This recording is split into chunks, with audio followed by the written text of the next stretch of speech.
Hello guys, ఇది ఏంటో మీకు తెలుసా? ఉల్లిపాయ పరక అని అంటాం మేము.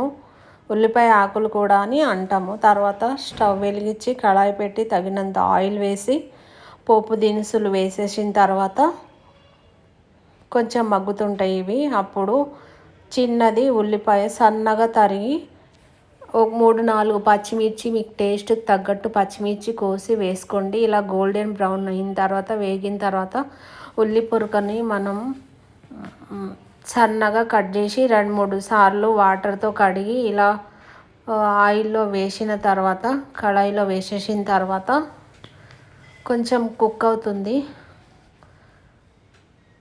తగినంత పసుపు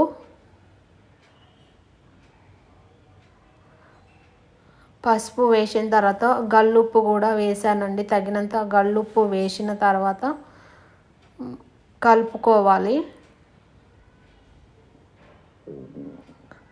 ఇది కూడా ఒక ఆకుకూర కాబట్టి వాటర్ వస్తూ ఉంటాయి.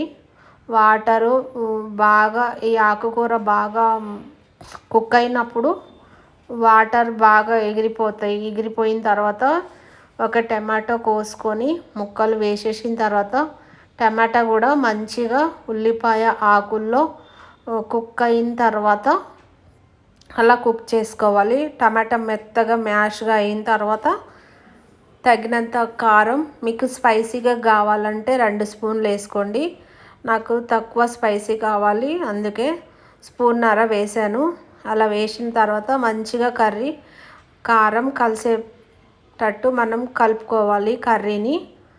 ఇలా ఈజీగా ఈ ఉల్లిపాయ ఆకుల్ని టేస్టీగా ఈజీగా వంట రాని వాళ్ళు కూడా వండుకోవచ్చు.